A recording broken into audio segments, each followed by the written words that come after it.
Hi friends, welcome to uptake jobs. ఈరోజు మనం ఈ సెషన్లో మన భారతదేశంలో తీర ప్రాంతానికి సంబంధించి కొంత లేటెస్ట్ డేటా రావడం జరిగింది.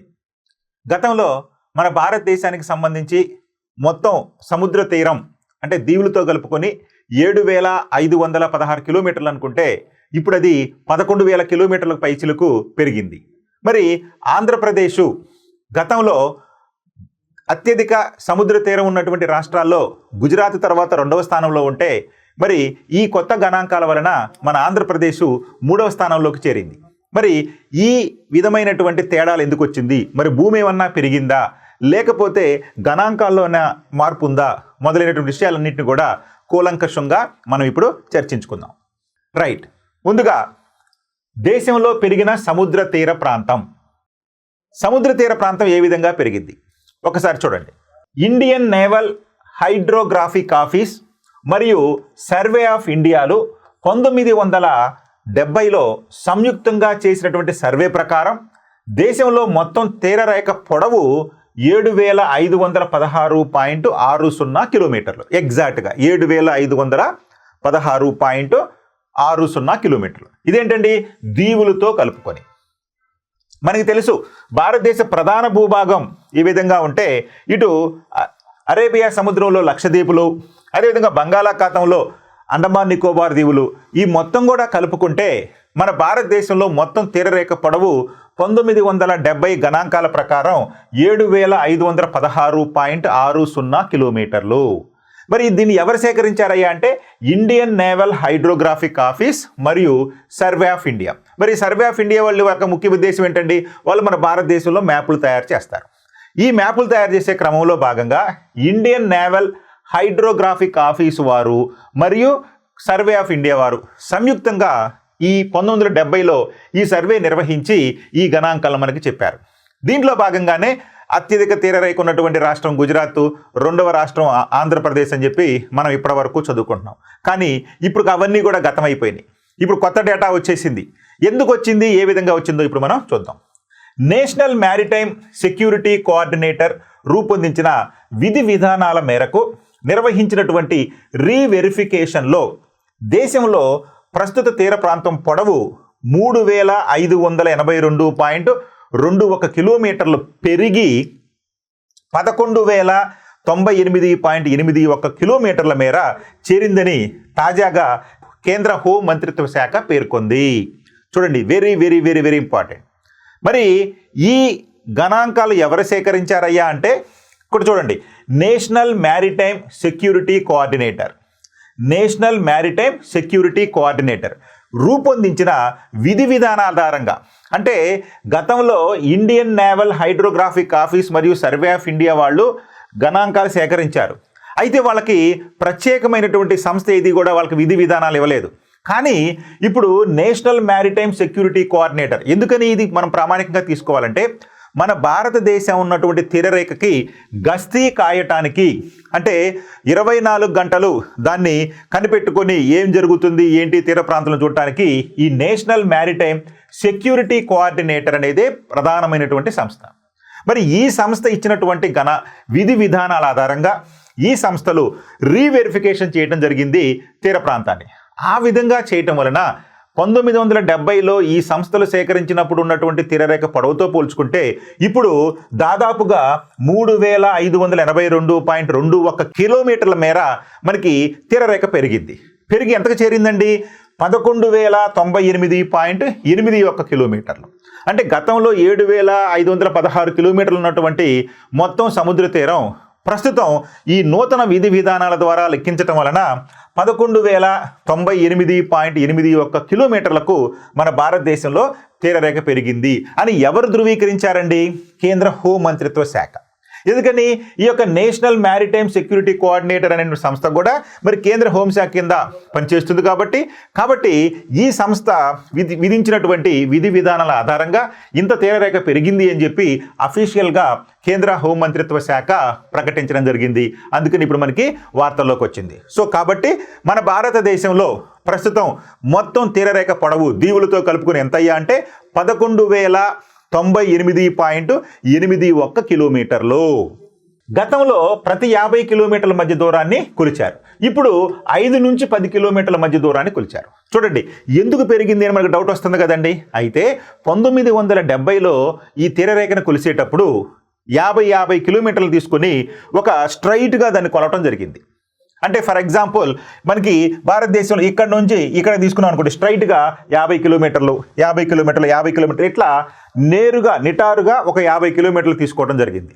కానీ ఈ కొత్త విధి విధానాల వలన సేకరించినటువంటి డేటా ఏంటయ్యా అంటే ప్రతి 5 నుంచి 10 కిలోమీటర్లకు ప్రతి 5 నుంచి 10 కిలోమీటర్ల మధ్య దూరాన్ని కొలవటం జరిగింది. అంటే కొంత కాన్సన్ట్రేషన్ ఎక్కువగా చేయడం జరిగింది దాని మీద. అంటే గతంలో 50 కిలోమీటర్ల దూరం తీసుకొని స్ట్రైట్గా కొలిసేవారు.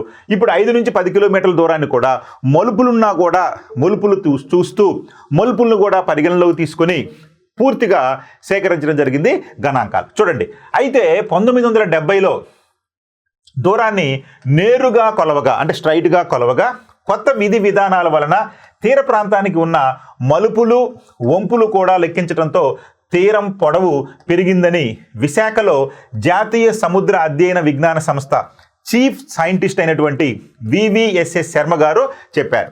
అంటే మరి గతంలో 7516 కిలోమీటర్లు ఉన్నటువంటి సముద్ర తీరం మరి ఇప్పుడు ఈ నూతన విధి విధానాల వలన 11,098.81 కిలోమీటర్లకు ఎలా పెరిగిందయ్యా అంటే గతంలో నేరుగా కొలిచారని, అంటే 1970లో ఈ 50 కిలోమీటర్ల దూరాన్ని నేరుగా కొలిచారని, కానీ ఇప్పుడు ఏం చేశారు 5 నుంచి 10 కిలోమీటర్ల దూరాన్ని కరెక్ట్గా తీసుకొని దానికి వంపులు ఉన్నా అదేవిధంగా మలుపు ఉన్నా కానీ వాటన్నిటిని కూడా పరిగణలోకి తీసుకొని లెక్కించటం వలన ఇప్పుడు తీరరేఖ మన తీరరేఖ అనేది మన దేశంలో పెరిగింది అని చెప్పి మన విశాఖపట్నంలో ఉన్నటువంటి జాతీయ సముద్ర అధ్యయన విజ్ఞాన సంస్థ చీఫ్ సైంటిస్ట్ అయినటువంటి వివిఎస్ఎస్ శర్మ గారు చెప్పారు లేదా పేర్కొన్నారు. అంటే ఈ విధంగా పెరిగింది. ఇప్పుడు అర్థమైంది కదండి. గతంలో స్ట్రైట్గా తీరరేఖను కొలిశారు, కానీ ఇప్పుడు ఏం చేశారండి పరిమాణాన్ని తక్కువగా 5 నుంచి 10 కిలోమీటర్లు తీసుకొని దానిలో ఉన్నటువంటి మలుపులు కానీ వంపులు కానీ ఉంటే ఆ వంపులు మలుపులు కూడా తీసుకొని లెక్కించడంతో ఈ పెరుగుదల వచ్చింది అని చెప్పి దానికి సంబంధించినటువంటి సైంటిస్ట్ మన విశాఖపట్నంలో ఉన్నటువంటి జాతీయ సముద్ర అధ్యయన విజ్ఞాన సంస్థ చీఫ్ సైంటిస్ట్ అయినటువంటి శ్రీ వివిఎస్ఎస్ శర్మ గారు పేర్కొనటం జరిగింది. అర్థమైందా? సో దీంతో ఏమైందంటే ప్రతి అంగుళం కూడా మనకి లెక్కలోకి రావడం జరిగింది. ఈ విధానం వల్ల ప్రతి అంగుళాన్ని ఖచ్చితంగా లెక్కించారని చెప్పి ఆయన ఈ సందర్భంగా పేర్కొనటం జరిగింది. ఇది వెరీ ఇంపార్టెంట్, గుర్తుపెట్టుకోవాలి. రైట్, ఇక మన ఆంధ్రప్రదేశ్కి సంబంధించి మనం చెప్పుకుంటాం గుజరాత్ తర్వాత రెండో పొడవైంది అని చెప్పి మనం చిన్నప్పటి నుంచి మన తీరరేఖ గురించి చెప్పుకున్నాం. కానీ ఇప్పుడు కొంత డేటా మారిపోయింది. ఎందుకో చూద్దాం. 3వ స్థానానికి ఆంధ్రప్రదేశ్ సముద్ర తీరం పొడవు 1970 గణాంకాల ప్రకారం 973.70 కిలోమీటర్లు. దాన్ని మనం చెప్పుకుంటాం కదా 974 కిలోమీటర్లు చెప్పుకునేవాళ్ళు. అంటే 973.70 కిలోమీటర్లు కాగా ప్రస్తుతం అది 79.37 కిలోమీటర్లు పెరిగిందంటండి. ఎంత పెరిగింది? 79.37 కిలోమీటర్లు పెరిగి అంటే 8.154% పెరిగి మనకి 1053.07 కిలోమీటర్లకు చేరింది. అంటే గతంతో పోల్చుకున్నప్పుడు అంటే 973.7 కిలోమీటర్లతో పోల్చుకున్నప్పుడు ప్రస్తుతం 1053.07 కిలోమీటర్లుగా ఉంది. అంటే 1053.07 కిలోమీటర్లుగా ఉంది. అంటే గతంతో పోల్చుకున్నప్పుడు పెరిగింది. కానీ దేశంలో ఉన్నటువంటి మిగిలిన రాష్ట్రాలతో పోల్చుకున్నప్పుడు మనం గుజరాత్ తర్వాత తమిళనాడు రాష్ట్రం 2వ స్థానానికి వచ్చింది, మనం 3వ స్థానానికి వెళ్ళాం. ఎందుకని తమిళనాడు వచ్చిందంటే చూడండి, ఇక్కడ తమిళనాడులో వంపులు మలుపులు ఎక్కువగా ఉన్నాయి మన ఆంధ్రప్రదేశ్తో పోల్చుకుంటే. అందుకని తమిళనాడుకి ఇప్పుడు కొంత ఎక్కువ పెరిగి మనకంటే ఒక 10 కిలోమీటర్లు ఎక్స్ట్రా వచ్చేసింది. సో కాబట్టి ప్రస్తుతం మన నూతన గణాంకాల ప్రకారం భారతదేశంలో అత్యంత పొడవైనటువంటి సముద్ర తీరం ఉన్నటువంటి రాష్ట్రాలలో మన ఆంధ్రప్రదేశ్ 3వ స్థానంలో ఉంటే తమిళనాడు 2వ స్థానంలో ఉంది. మొదటి స్థానం మాత్రం అత్యంత వంపులతో ఉన్నటువంటి గుజరాత్కే ఉంది. అంటే గతంలో గుజరాతే, ఇప్పుడు కూడా గుజరాత్ ఉంది. అయితే సంఖ్య మారింది, అదేదో మనం ఇప్పుడు చూద్దాం. ఇక చూడండి, ఆంధ్రప్రదేశ్లో ఉత్తరాన ఇచ్చాపురం సమీపాన ఉన్నటువంటి డొంకూరు నుంచి అంటే మన ఆంధ్రప్రదేశ్లో సముద్ర తీరం ఎంత పొడవు ఉందయ్యా అనుకున్నామంటే మనకి ప్రస్తుతం తీసుకుంటే గణాంకాల ప్రకారం 1053.07 కిలోమీటర్లు ఉంది కదా. మరి ఇది ఎక్కడి నుంచి ప్రారంభమవుతుంది అంటే చూడండి, మనకి శ్రీకాకుళం జిల్లాలో ఉన్నటువంటి ఇచ్చాపురం ఉత్తర సరిహద్దు అయినటువంటి ఇచ్చాపురం సమీపంలో ఉన్నటువంటి డొంకూరు నుంచి దక్షిణ భాగంలో మనకి పులికాట్ సరస్సు, తమిళనాడుకి మనకి సరిహద్దుగా ఉన్నటువంటి పులికాట్ సరస్సు సమీపం ఉన్నటువంటి తడ వరకు మనకి 973.7 కిలోమీటర్ తీర ప్రాంతంగా గుర్తించారు. ఎప్పుడండి? ఇది 1973లో. కానీ ఇప్పుడు అదే ప్రాంతాన్ని ఎంత చెప్పారండి? 1053.07 కిలోమీటర్లుగా చెప్పారు. కాబట్టి నేడు మన ఆంధ్రప్రదేశ్ తీరరేఖ పొడవు ఎంతయ్యా అంటే 1053.07 కిలోమీటర్లు. ఇది దేశంలో 3వ అత్యంత పొడవైనటువంటి సముద్ర తీరం కలిగినటువంటి రాష్ట్రం. మరి ఇక దీంతో దేశంలో సముద్ర తీరం అధికంగా ఉన్నటువంటి రాష్ట్రాల్లో ఆంధ్రప్రదేశ్ 3వ స్థానం, గతంలో 2వ స్థానంలో ఉండేది. సో కాబట్టి ఇప్పుడు మనం 3వ స్థానంలోకి వచ్చాం. మరి గతంలో ప్రథమ స్థానంలో ఉన్నటువంటి గుజరాత్ ఇప్పుడు 2340.62 కిలోమీటర్లతోటి మొదటి స్థానంలో, అంటే అదే స్థానంలో కొనసాగగా 1068.69 కిలోమీటర్లతోటి తమిళనాడు 2వ స్థానంలో నిలిచింది.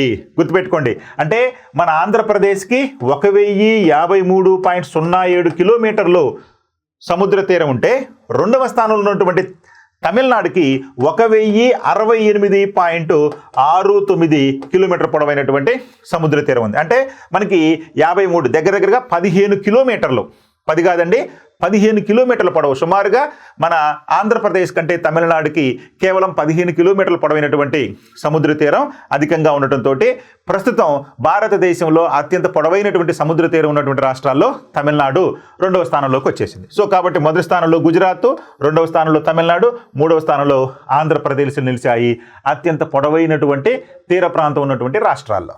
ఓకే, ఇక చూడండి, మరి కేవలం మన ఆంధ్రప్రదేశ్ గురించో లేదా మొదటి రాష్ట్రాన్ని తెలుసుకుంటే కుదరదు కదా. అందుకని అసలు దేశంలో ఉన్నటువంటి మొత్తం ఎన్ని రాష్ట్రాల్లో తీర ప్రాంతం ఉందండి? మన దేశంలో మొత్తం 9 రాష్ట్రాల్లో తీర ప్రాంతం అనేది ఉంది.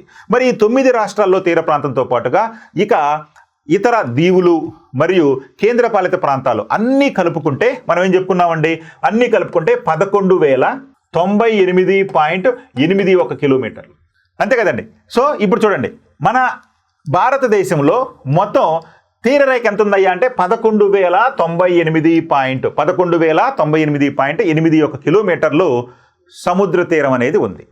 ఇది కేవలం రాష్ట్రాలే కాదు, ప్రధాన భూభాగంతో పాటుగా దీవులు, అంటే అటు అరేబియా సముద్రంలో ఉన్నటువంటి లక్షద్వీపులు, ఇటు బంగాళాఖాతంలో ఉన్నటువంటి అండమాన్ నికోబార్ దీవులు మరియు కేంద్రపాలిత ప్రాంతాలైనటువంటి డయ్యూ డామన్ కావచ్చు లేదా పుదుచ్చేరి కావచ్చు, వీటన్నిటి కలుపుకుంటే కేంద్రపాలిత ప్రాంతాలు, దీవులు మరియు రాష్ట్రాలు కలుపుకుంటే మన దేశంలో ఉన్నటువంటి మొత్తం తీర ప్రాంతం పొడవు 11,098.81 కిలోమీటర్లు. ఇది గుర్తుపెట్టుకోండి, ఇది ఫైనల్.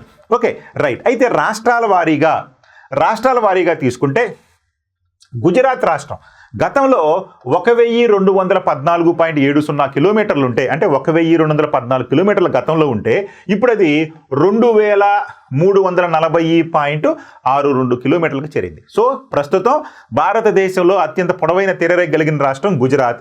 ఎంత అయ్యా అంటే 2,340.63 కిలోమీటర్లు. చూడండి, దాదాపు సగం, అంటే అధికం, డబల్ అయిపోయింది. అంటే గతంలో 1,214.70 కిలోమీటర్లు ఉంటే ఇప్పుడు 2,340.62 కిలోమీటర్లు పొడవైనటువంటి సముద్ర తీరంగా ఉంది. ఎందుకని? గుజరాత్లో వంపులు ఎక్కువగా ఉన్నాయి. సో వంపులు ఎక్కువగా ఉండటంతో గతంలో ఆ వంపులని మలుపుల్ని తీసుకోలేదు కాబట్టి తక్కువగా కోట్ చేయడం జరిగింది. కానీ ఇప్పుడు ప్రామాణికంగా నిర్దిష్టంగా వంపులను కూడా పరిగణలోకి తీసుకునేసరికి ఈ యొక్క గుజరాత్ తీరరేఖ పొడవు 2,340.62 కిలోమీటర్లు పెరిగింది. ఇది బాగా ఇంపార్టెంట్, గుర్తుపెట్టుకోవాలి. ఆ తర్వాత వరుసగా మనం పశ్చిమ తీరంలో ఉన్నటువంటి రాష్ట్రాలు తీసుకుంటే గుజరాత్ తర్వాత మహారాష్ట్ర.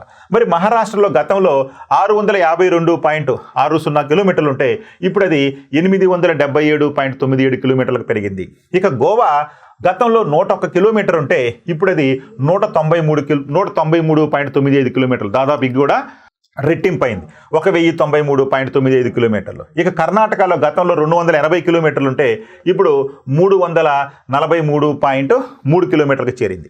ఇక కేరళలో 569.7 కిలోమీటర్లు ఉంటే ఇప్పుడు 600.15 కిలోమీటర్లు ఉంది. ఇక తమిళనాడులో గతంలో 906.9 కిలోమీటర్లు ఉంటే ఇప్పుడు అది 1068.69 కిలోమీటర్లు అయింది. ఇక ఆంధ్రప్రదేశ్లో గతంలో 973.7 కిలోమీటర్లు ఉంటే ఇప్పుడు అది 1053.07 కిలోమీటర్లకి చేరింది. ఇక ఒడిశాలో గతంలో 476.4 కిలోమీటర్లు ఉంటే నేడైతే 574.71 కిలోమీటర్ చేరింది. ఇక పశ్చిమ బెంగాల్లో చూడండి, అత్యధికంగా పశ్చిమ బెంగాల్లో కూడా, అంటే ఇప్పుడు మనకి తీసుకున్నటువంటి గణాంకాల్లో అత్యధిక శాతం ఏ రాష్ట్రానికి సముద్ర తీరం పెరిగిందయ్యా అంటే పశ్చిమ బెంగాల్కే పెరిగింది. ఎందుకంటే గతంలో 157.6 కిలోమీటర్లు 157.6 కిలోమీటర్లు పొడవైన తీరరేఖ ఉంటే ఇప్పుడు అది 721.01కి పెరిగింది.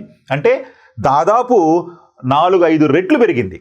అదే గుజరాత్లో డబల్ అయిందనుకుంటే పశ్చిమ బెంగాల్లో అత్యధికంగా దాదాపు 4-5 రెట్లు, అంటే 157.6 కిలోమీటర్ల నుంచి 721.01 కిలోమీటర్లకు పెరిగి అత్యధికంగా పెరిగినటువంటి రాష్ట్రంగా నమోదైంది పశ్చిమ బెంగాల్ రాష్ట్రం. ఓకే, ఇక కేంద్రపాలిత ప్రాంతాలు తీసుకుంటే డామన్ డయ్యు గతంలో 42.5 కిలోమీటర్లు ఉంటే ఇప్పుడు 54.38 కిలోమీటర్లు. పాండిచ్చేరి, కరైకల్, యానం, పుదుచ్చేరి అంటాం కదా, దానికి గతంలో 47 కిలోమీటర్లు ఉంటే ఇప్పుడు ఇది 42.65. చూడండి, ఇది ఆశ్చర్యకరంగా పాండిచ్చేరి, కరైకల్, యానం అనేది తగ్గిపోయింది. గతంలో 47 నుంచి ఇప్పుడు 42.65కి వచ్చింది. Okay, very very important. Next ఇక లక్షద్వీపులు, మినికాయ్. లక్షద్వీపులు, మినికాయ్ అంటే కలిపే ఉంటాయి కాబట్టి లక్షద్వీపులు తీసుకుంటే గతంలో 132 కిలోమీటర్లు ఉంటే ఇప్పుడు 144.8 కిలోమీటర్లు. ఇక అండమాన్ అండ్ నికోబార్ దీవులు 1962 కిలోమీటర్లు ఉంటే ఇప్పుడు అది 3083.5 కిలోమీటర్లు పెరిగినాయి. సో అండమాన్ నికోబార్ దీవులు కూడా డబల్ కంటే ఎక్కువైనాయి. ఇక మొత్తం తీసుకుంటే గతంలో 7516.6 కిలోమీటర్లు ఉంటే ఇప్పుడు 11,098.8 కిలోమీటర్లుగా ఉంది. ఇది మన దేశంలో కొత్త గణాంకాల ప్రకారం, అంటే ఇటీవల సేకరించిన గణాంకాల ప్రకారం మన కేంద్ర హోంమంత్రిత్వ శాఖ వెలువరించినటువంటి తీర ప్రాంతాలు వివరాలకు సంబంధించినవి. చాలా ఇంపార్టెంట్, గుర్తుపెట్టుకోవాలి. ఓకే, ఇక మన ఆంధ్రప్రదేశ్లో తీరరేఖను చూద్దాం. ఎందుకంటే మన ఆంధ్రప్రదేశ్లో కూడా మరి ఎక్కువ అడగడానికి అవకాశం ఉంది కాబట్టి ఇప్పుడు ఆంధ్రప్రదేశ్ గురించి చూద్దాం. సో ఆంధ్రప్రదేశ్లో తీరరేఖ, ఆంధ్రప్రదేశ్లో తీరరేఖ. ఆంధ్రప్రదేశ్ తీర ప్రాంతాన్ని సర్కార్ తీరం అని పిలుస్తారు. మన ఆంధ్రప్రదేశ్లో ఉన్న తీర ప్రాంతాన్ని సర్కార్ తీరము అంటారు. అయితే ఆంధ్రప్రదేశ్ యొక్క దక్షిణ ప్రాంతంలో కొంత కోరమాండల్ తీరంలో భాగంగా ఉంటుంది. అంటే తమిళనాడు తీరంలో అధికంగా ఉన్నటువంటి కోరమాండల్ తీరంలో కూడా మన తీర ప్రాంతం భాగంగా ఉంటుంది. చూడు, కానీ ప్రధానంగా మన ఆంధ్రప్రదేశ్ తీర ప్రాంతాన్ని సర్కార్ తీరము అంటారు. అయితే దక్షిణ కోస్తా ప్రాంతంలో కొంత భాగం కోరమాండల్ తీరంలో కూడా విస్తరించి ఉంది. సో కాబట్టి చూడండి, మనకి శ్రీకాకుళం నుంచి దాదాపుగా మనకి ఒంగోలు జిల్లా వరకు, అంటే ప్రకాశం జిల్లా వరకు ఉన్నటువంటి తీర ప్రాంతం సర్కార్ తీరం అంటే, ఇక నెల్లూరు జిల్లా, అదేవిధంగా ప్రస్తుతం తిరుపతి జిల్లాలో ఉన్నటువంటి ఈ తీర ప్రాంతాన్ని కోరమాండల్ తీరంలో భాగంగా పేర్కొంటారు. సో కాబట్టి మన ఆంధ్రప్రదేశ్లో ఉన్నటువంటి మొత్తం ఈ యొక్క 1053.07 కిలోమీటర్ పొడవైనటువంటి ఈ తీర ప్రాంతాన్ని 2 భాగాలుగా విభజిస్తే ఉత్తర కోస్తా ప్రాంతాన్ని ఎక్కువ భాగం సర్కార్ తీరంలో ఉంటే కింద దక్షిణ భాగంలో కోరమాండల్ తీరంలో భాగంగా ఉంది. ఇది మీరు బాగా గుర్తుపెట్టుకోవాలి. ఇక రాష్ట్రంలో తీర మైదానం ఉత్తరాన ఉన్నటువంటి శ్రీకాకుళం జిల్లాలోని వంశధార నదికి సమీపాన ఉన్నటువంటి డొంకూరు నుంచి దక్షిణాన తిరుపతి జిల్లాలోని తడ అంటే పులికాట్ సరస్సు వరకు దాదాపు 1053.07 కిలోమీటర్ల పొడవున విస్తరించి ఉంది. ఇక దేశంలో పొడవైనటువంటి తీరరేఖ కలిగినటువంటి రాష్ట్రాల్లో గుజరాత్ 2340.63 కిలోమీటర్లతోటి మొదటి స్థానంలో ఉంటే, రెండవ స్థానంలో తమిళనాడు 1068.69 కిలోమీటర్లతోటి రెండవ స్థానంలో ఉంది. ఓకే అండి, గతంలో మన ఆంధ్రప్రదేశ్ ఉండేది, ఇప్పుడు తమిళనాడు వచ్చేసింది రెండవ స్థానంలోకి. ఓకే, ఇక మూడవ పొడవైనటువంటి తీరరేఖ కలిగినటువంటి రాష్ట్రం మన ఆంధ్రప్రదేశ్. ప్రస్తుతం మన ఆంధ్రప్రదేశ్లో తీరరేఖ ఎంత ఉందో నూతన గణాంకాలు చెప్తున్నాయంటే 1053.07 కిలోమీటర్లు. గతంలో ఇది 973.7 కిలోమీటర్లుగా మనం పేర్కొనడం జరిగింది. ఇక మన రాష్ట్రానికి తీసుకుంటే చెప్పుకున్నాం, మన రాష్ట్రంలో ఉత్తరాన ఉన్నటువంటి శ్రీకాకుళం జిల్లాలోని ఇచ్చాపురానికి సమీపంగా ఉన్నటువంటి డొంకూరు ప్రాంతం నుంచి, అంటే ఉత్తరాన అక్కడ మన తీర ప్రాంతం స్టార్ట్ అయితే దక్షిణాన ఉన్నటువంటి ఇక తిరుపతి జిల్లాలోని పులికాటు సరస్సు ఎక్కడ ఉందండి? తడక సమీపంలో ఉన్న పులికాటు సరస్సు వరకు దాదాపు ఇక్కడ ఇది మొత్తం కూడా మన రాష్ట్రంలో ఉన్నటువంటి తీరరేఖ. మరి ఈ తీరరేఖ పొడవు ఎంత అని చెప్పుకున్నామండి? 1053.07 కిలోమీటర్లు. మరి ఈ విధంగా మన రాష్ట్రంలో ఉన్నటువంటి 1053.07 కిలోమీటర్ల పొడవైనటువంటి తీర ప్రాంతంలో మన రాష్ట్రంలో ఎన్ని జిల్లాలు ఉన్నాయా అంటే 12 జిల్లాలు ఉన్నాయి. గతంలో మనం ఏం చెప్పుకున్నామండి? గతంలో వచ్చేసి 9 జిల్లాలు ఉండేవి. కానీ ఇప్పుడు మన రాష్ట్రంలో ఉన్నటువంటి ఈ యొక్క 13 జిల్లాలను ఏం చేశారండి? 26 జిల్లాలుగా విభజించడం జరిగింది. మరి ఈ 26 జిల్లాలుగా విభజించినప్పుడు మన రాష్ట్రంలో ఎన్ని జిల్లాలకు ప్రస్తుతం సముద్ర తీరం ఉందయ్యా అంటే 12 జిల్లాలకి సముద్ర తీరం ఉంది. ఏంటయ్యా 12 జిల్లాలంటే? శ్రీకాకుళం, విజయనగరం, విశాఖపట్నం, అనకాపల్లి, కాకినాడ, బిఆర్ అంబేద్కర్, కోనసీమ. చూడండి, మొదటి 3 పాత జిల్లాలైనప్పటికీ పేర్లు, మిగిలినటువంటి అనకాపల్లి, కాకినాడ, బిఆర్ అంబేద్కర్, కోనసీమ జిల్లాలు కొత్తగా ఏర్పడినటువంటి జిల్లాలు. సో ఇక్కడ చూస్తే శ్రీకాకుళం, విజయనగరం, విశాఖపట్నం, అనకాపల్లి, కాకినాడ, అదేవిధంగా అంబేద్కర్ కోనసీమ, డాక్టర్ బిఆర్ అంబేద్కర్ కోనసీమ జిల్లాలు. ఆ తర్వాత చూడండి, ఇక పశ్చిమ గోదావరి, కృష్ణా, బాపట్ల, ప్రకాశం, పొట్టి శ్రీరాములు, నెల్లూరు మరియు తిరుపతి. ఇవి 12 జిల్లాలు మొత్తం. సో మన ఆంధ్రప్రదేశ్లో తీరరేఖ కలిగినటువంటి జిల్లాల సంఖ్య ఎంతయ్యా అంటే 12 జిల్లాలు. కోస్తాలో 18 జిల్లాలు ఉంటే 12 జిల్లాలకి మనకి సముద్ర తీరం కలిగి ఉంది. ఇవన్నీ కూడా మనం గుర్తుపెట్టుకోవాలి. అర్థమైందండి? గతంలో గుంటూరు జిల్లాకి తీరరేఖ ఉంది, ఇప్పుడు గుంటూరు జిల్లాకి తీరరేఖ లేదు. గుంటూరు నుంచి విడిపోయినటువంటి పల్నాడు జిల్లాకి తీరరేఖ లేదు, కానీ కొత్తగా ఏర్పడినటువంటి బాపట్ల జిల్లాకి తీరరేఖ వచ్చింది. సో ఇట్లా మీరు కొన్ని పాయింట్లు బాగా గుర్తుపెట్టుకోవాలి. అదేవిధంగా కృష్ణా జిల్లా నుంచి వేరిపోయినటువంటి ఎన్టీఆర్ జిల్లాకి ఇప్పుడు తీరరేఖ లేదు, అది కృష్ణా జిల్లాకే తీరరేఖ ఉంది. సో ఇట్లా మనకి గుర్తుపెట్టుకోవాలి. అదేవిధంగా శ్రీకాకుళం, విజయనగరం, తూర్పుగోదావరి నుంచి వేడిపడినటువంటి అల్లూరు సీతారామరాజు జిల్లాకి, మన్యం జిల్లాకు కూడా మనకి తీరరేఖ లేదు. అదేవిధంగా పార్వతీపురం జిల్లాకు లేదు, అల్లూరు సీతారామరాజు జిల్లాకు కూడా తీరరేఖలు లేవు. ఇవన్నీ కోస్తా జిల్లాలు అయినప్పటికీ వాటికి తీరరేఖలు లేవు. అదేవిధంగా ప్రకాశం జిల్లాకి గతంలో ఉంది, ఇప్పుడు కూడా ఉంది. ఇక నెల్లూరు జిల్లా నుంచి విడిపోయినటువంటి ఈ యొక్క సూళ్ళూరుపేట ప్రాంతంలో ఇప్పుడు తిరుపతి జిల్లాగా కొత్తగా ఏర్పడింది, ఆ తిరుపతి జిల్లా కూడా ఉంది. సో ఇక్కడ మాకు ఆశ్చర్యకరమైన విషయం ఏంటంటే, అంటే మనం గుర్తుపెట్టుకోవాల్సిన విషయం ఏంటంటే, గతంలో రాయలసీమ ప్రాంతాల్లో ఉన్నటువంటి జిల్లాలకి తీరరేఖ ఉండేది కాదు. కానీ ఇప్పుడు రాయలసీమ ప్రాంతం నుంచి కొంత భాగంతో ఏర్పడినటువంటి తిరుపతి జిల్లాకి ఇప్పుడు తీరరేఖ వచ్చేసింది. సో కాబట్టి తిరుపతి జిల్లా కూడా ఇప్పుడు తీరరేఖను కలిగి ఉంది. ఇక ఈ 12 జిల్లాల్లో అత్యంత పొడవైన తీరరేఖ కలిగిన జిల్లా శ్రీకాకుళం జిల్లా, అతి తక్కువ తీరరేఖ కలిగిన జిల్లా పశ్చిమ గోదావరి జిల్లా, ఇక సముద్ర తీర ప్రాంతం కలిగినటువంటి ఏకైక రాయలసీమ ప్రాంత జిల్లా తిరుపతి జిల్లా. సో ఈ విధంగా మన ఆంధ్రప్రదేశ్లో ఈ యొక్క జిల్లాలు పునర్విభజన జరిగిన తర్వాత ఈ పాయింట్లు మనం గుర్తుపెట్టుకోవాలి. అదేవిధంగా ఇప్పుడు మనకి తీరరేఖ కూడా కొంత పెరిగింది కాబట్టి ఇవన్నీ కూడా గుర్తుపెట్టుకోవాలి. ఎప్పటికప్పుడు వీటన్నిటి కూడా మనం అప్డేట్ చేసుకొని గుర్తుపెట్టుకుంటే మనకి ప్రశ్నలు ఏ విధంగానైనా అడగొచ్చు వీటి నుంచి. Okay, thank you.